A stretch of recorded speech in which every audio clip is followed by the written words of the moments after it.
Le Burkina Faso a été secoué par un acte de trahison inattendu. Un commandant militaire, formé et armé par l'État même qui l'a trahi, a décidé de détourner un convoi militaire stratégique. La réaction d'Ibrahim Traoré, loin des attentes, a stupéfié le monde. Au lieu d'opter pour une riposte militaire immédiate, il a choisi une réponse stratégique, calmée, mais redoutablement efficace. Son intervention a démontré qu'une gestion réfléchie et stratégique de crise peut surpasser l'approche violente et impulsive, souvent attendue dans de telles situations. Mais qu'est-ce qui a motivé cette réponse unique? Ibrahim Traoré a-t-il su anticiper les conséquences avant même que les autres n'aient compris l'ampleur de la crise? Ibrahim Traoré a démontré un leadership qui va au-delà de la simple gestion militaire. Son choix de ne pas recourir à la violence pour résoudre cette crise a mis en évidence une stratégie plus complexe. À un moment où tout le monde attendait une réponse brutale, Traoré a su renverser la situation en prenant une décision audacieuse: offrir un délai de 48 heures au commandant traître pour se rendre volontairement. Ce geste, loin d'être un signe de faiblesse, a en fait exposé une stratégie bien plus fine. La décision d'offrir ce délai n'était pas seulement une manière de maintenir l'ordre, mais aussi de démontrer la force morale du Burkina Faso, un message à la fois aux traîtres et au monde extérieur. En faisant cela, Traoré a non seulement protégé ses citoyens, mais a aussi redéfini ce que signifie être un leader dans une situation de crise. Il a créé une opportunité d'unité nationale, tout en mettant la pression sur ceux qui cherchaient à trahir le pays. Ce mardi matin-là, le convoi militaire transportant des équipements cruciaux pour les bases du nord du Burkina Faso roulait tranquillement sur l'autoroute N1. La mission semblait être une routine, sans aucune alerte particulière. Mais à 7 heures du matin, alors que le convoi traversait la région de Kaya, un événement inattendu a bouleversé cette tranquillité apparente. Le commandant de l'escorte, un vétéran militaire de 15 ans de service impeccable, a ordonné l'arrêt du convoi et la scène qui s'est déroulée ensuite a choqué tout le monde. Il n'était pas seul dans sa décision. Au moins 20 hommes, tous armés et fidèles à lui, ont pris le contrôle du convoi en un instant. Le matériel a été confisqué, les soldats désarmés et les communications coupées. Ce n'était pas un simple vol, mais une opération bien orchestrée visant à nuire à la stabilité du pays. Mais ce qui est encore plus surprenant, c'est la manière dont Ibrahim Traoré a réagi. En réponse à cette trahison, il n'a pas immédiatement ordonné une frappe militaire ou un état d'urgence. Au contraire, il a enregistré une vidéo. Dans celle-ci, il a calmement informé la population que le pays faisait face à une crise, mais qu'il n'y aurait pas de réaction violente. Le leadership d'Ibrahim Traoré s'est manifesté dès le début de la crise. Plutôt que d'envoyer immédiatement des troupes d'élite pour récupérer le convoi, il a choisi une approche plus stratégique. Sa décision de s'adresser directement au peuple à travers une vidéo a marqué un tournant dans la gestion de cette crise. En annonçant une période de 48 heures pour que le commandant traître se rende, Traoré a non seulement pris le contrôle de la narration, mais il a également démontré une confiance inébranlable en la justice et la loyauté du peuple burkinabé. Ce choix n'a pas été perçu comme une faiblesse, mais comme un acte de fermeté morale. Il a également envoyé un message fort aux militaires et aux citoyens. La justice serait rendue, mais sans violence inutile. Cette décision a fait naître un sentiment de solidarité nationale. Les réseaux sociaux se sont rapidement enflammés avec des appels au soutien à Traoré, et des vidéos amateurs ont commencé à circuler montrant les civils et les soldats désarmés réclamant la fin de la trahison. Cela a exercé une pression énorme sur les traîtres, qui ont vu leur soutien se réduire rapidement. À mesure que le délai de 48 heures accordé par Ibrahim Traoré arrivait à son terme, la situation prenait une tournure imprévisible. Les premières heures, après l'annonce de Traoré, ont vu des tensions s'accroître au sein du gouvernement et parmi les forces armées. Les analystes étrangers et les médias internationaux ont spéculé que le Burkina Faso était sur le point de s'effondrer sous la pression de la trahison.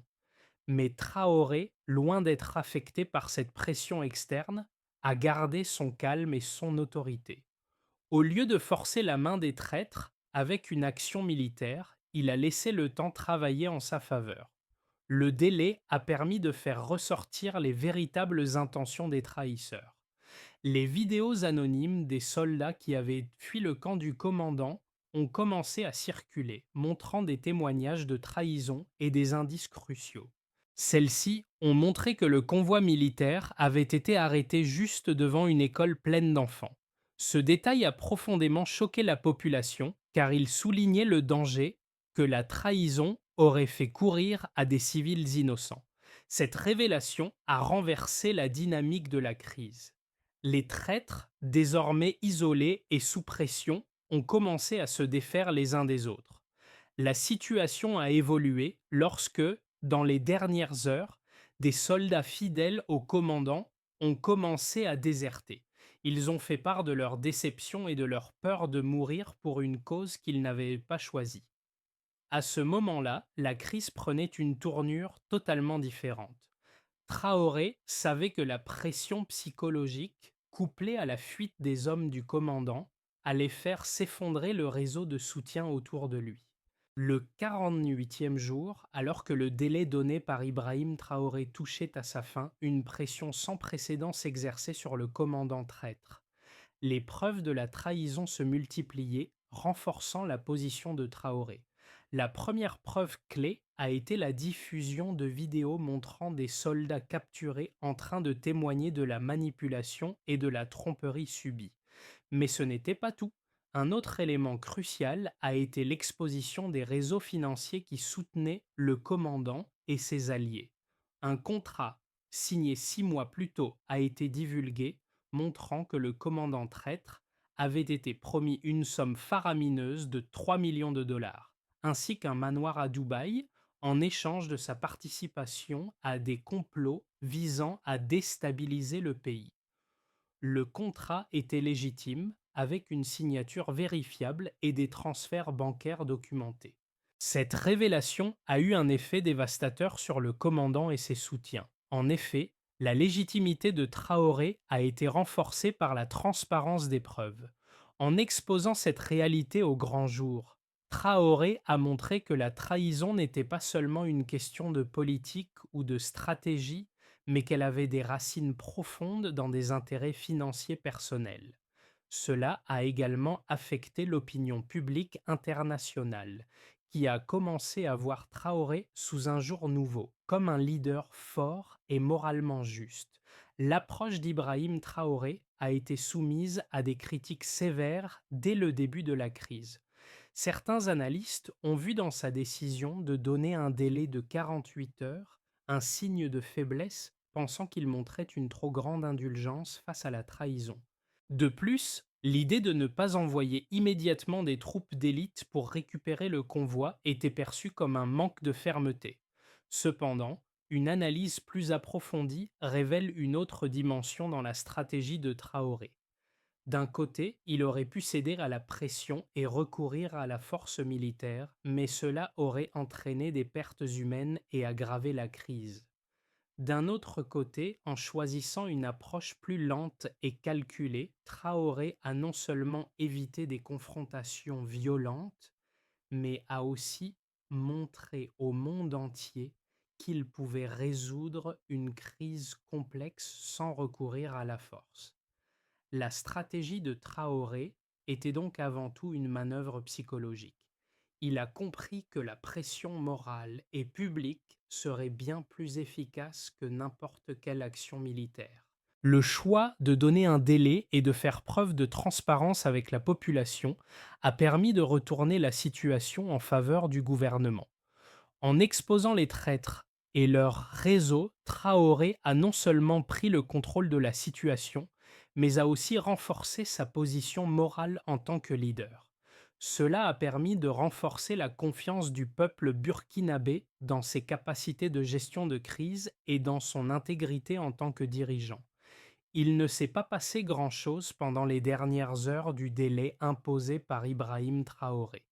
Le commandant traître, après avoir rejeté l'ultimatum, est resté retranché. Mais au fur et à mesure que le temps passait, une transformation silencieuse se produisait. Des soldats fidèles au commandant ont commencé à faire défection. L'armée, jusqu'alors divisée, se resserrait autour de Traoré. C'était un moment décisif. La pression exercée par la société civile et la fuite des hommes du commandant ont changé la dynamique de la crise. La prise de position d'Ibrahim Traoré semblait de plus en plus juste. Il ne forçait pas la main, mais faisait en sorte que la pression sociale et interne accomplisse ce qu'une intervention militaire aurait pu échouer à faire. Ce retournement de situation a montré que l'approche de Traoré, fondée sur la stratégie et la patience, avait finalement porté ses fruits. Le poids de la trahison, une fois exposé au grand jour, a fait fondre le soutien des traîtres. À ce moment, l'issue du conflit semblait claire. La trahison ne tiendrait pas face à l'unité nationale. La réaction d'Ibrahim Traoré à la trahison du commandant a eu des répercussions profondes sur plusieurs fronts. Sur le plan politique, son approche réfléchie a renforcé sa position en tant que leader, capable de prendre des décisions difficiles sans se laisser emporter par la colère ou la panique. Il a montré au monde que la gestion d'une crise ne devait pas nécessairement impliquer l'utilisation de la force brute. Au contraire, Traoré a démontré que des mesures de pression stratégiques et des décisions réfléchies pouvaient renverser une situation de crise. Cette prise de décision a non seulement renforcé la confiance du peuple burkinabé, mais a également augmenté l'influence de Traoré sur la scène internationale. En exposant les traîtres et en montrant leur collusion avec des intérêts financiers étrangers, Traoré a également mis en lumière les menaces extérieures qui pesaient sur la stabilité du pays. Les autres pays africains ont pris note de la manière dont Traoré avait géré la situation sans recourir à une violence excessive, et plusieurs ont commencé à s'interroger sur les similitudes avec leurs propres forces militaires et leur vulnérabilité à des influences extérieures. Du côté militaire, la loyauté des soldats a été mise à l'épreuve. La désertion de nombreux soldats fidèles au commandant a été un facteur clé dans la réussite de l'initiative de Traoré. Cela a montré que la véritable force d'un pays ne réside pas seulement dans sa capacité militaire, mais dans la loyauté et l'intégrité de ses forces armées. Au fur et à mesure que la crise se résolvait, les conséquences à long terme de la trahison du commandant commençaient à se dessiner. Si la situation continuait de s'améliorer, trois scénarios étaient envisageables pour le Burkina Faso dans les 6 à 12 prochains mois. Le premier scénario, basé sur la stabilité, envisage un renforcement de l'autorité de Traoré. En l'absence de nouveaux coups d'État ou de trahisons internes, le pays pourrait se concentrer sur la reconstruction de son armée et la consolidation de son gouvernement. Le processus de décentralisation pourrait également être renforcé, permettant une plus grande participation des citoyens à la politique locale. Cependant, ce scénario dépend fortement de la capacité de Traoré à maintenir l'unité nationale et à prévenir d'autres intrigues extérieures. Le deuxième scénario, plus optimiste, prévoit une expansion économique et une plus grande coopération régionale. Les pays voisins, inspirés par la gestion calme de la crise par Traoré, pourraient chercher à adopter des stratégies similaires. Les investissements étrangers pourraient également augmenter, stimulant l'économie burkinabé. Ce scénario dépendrait de la capacité de Traoré à maintenir une stabilité politique à long terme et à renforcer les institutions du pays. Enfin, le troisième scénario, pessimiste, pourrait voir l'influence des groupes extrémistes croître. Bien que Traoré ait démontré une gestion efficace de la crise, il reste vulnérable à l'ingérence d'acteurs externes et des tensions internes pourraient y ressurgir si la situation économique ne s'améliore pas rapidement. Ce scénario serait exacerbé par un manque de soutien international et une reprise lente des infrastructures. Quel que soit le scénario, une chose est claire. Ibrahim Traoré aura un rôle clé à jouer pour façonner l'avenir du Burkina Faso. Ce qui rend cette histoire encore plus captivante, c'est qu'elle ne concerne pas uniquement le Burkina Faso ou Ibrahim Traoré. Elle met en lumière des principes universels de leadership et de justice qui résonnent dans n'importe quel pays. Dans un monde où les dirigeants sont souvent jugés sur leur capacité à agir rapidement et à montrer de la force, Traoré a démontré qu'une gestion réfléchie et calme pouvait être tout aussi puissante. Ce récit soulève des questions cruciales pour nous tous. Comment réagirions-nous face à la trahison de nos propres alliés? Serions-nous capables de faire preuve de la même patience et stratégie qu'Ibrahim Traoré? Ou nous laisserions-nous emporter par nos émotions et nos peurs? La manière dont Traoré a pris cette crise en main montre qu'il est possible d'agir avec fermeté tout en restant moralement intègre. Ce n'est pas la violence qui fait un leader, mais la capacité à prendre des décisions difficiles et à maintenir l'ordre sans causer de souffrance inutile. Pour les leaders d'aujourd'hui, cela sert de leçon importante.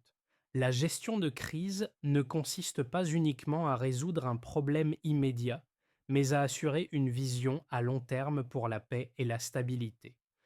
Ibrahim Traoré a démontré qu'une crise, même d'une telle ampleur, peut être résolue pacifiquement si l'on adopte une stratégie réfléchie et mesurée. Mais comment cette approche peut-elle être appliquée dans d'autres situations similaires? Voici trois étapes clés pour répliquer ce modèle de gestion de crise. Tout d'abord, la transparence est essentielle. Comme Traoré l'a montré, il est crucial d'informer la population des enjeux dès le début et de les associer à la résolution de la crise. Cela renforce le sentiment de solidarité nationale et prévient les malentendus. Ensuite, il est impératif de maintenir une pression constante sur ceux qui cherchent à déstabiliser le pays, mais de le faire de manière ciblée et stratégique, sans recourir à une violence inutile. Traoré a utilisé les médias et les réseaux sociaux pour exposer les traîtres et mettre en lumière leurs intentions. Enfin, la troisième étape consiste à gérer les conséquences de manière juste et équitable. Une fois la crise terminée, il est crucial de renforcer les institutions, de récompenser la loyauté et d'assurer une transition pacifique vers la reconstruction. La clé est de ne pas se laisser emporter par la colère ou le désir de vengeance, mais de se concentrer sur l'avenir et la paix à long terme. Ibrahim Traoré a démontré qu'un leader véritablement fort ne cherche pas seulement à conquérir, mais à préserver. En retournant la situation, grâce à la patience et à la stratégie, il a non seulement sauvé son pays d'une crise majeure, mais a aussi montré au monde que la force ne réside pas toujours dans l'attaque, mais dans la maîtrise de soi et la capacité à attendre le bon moment.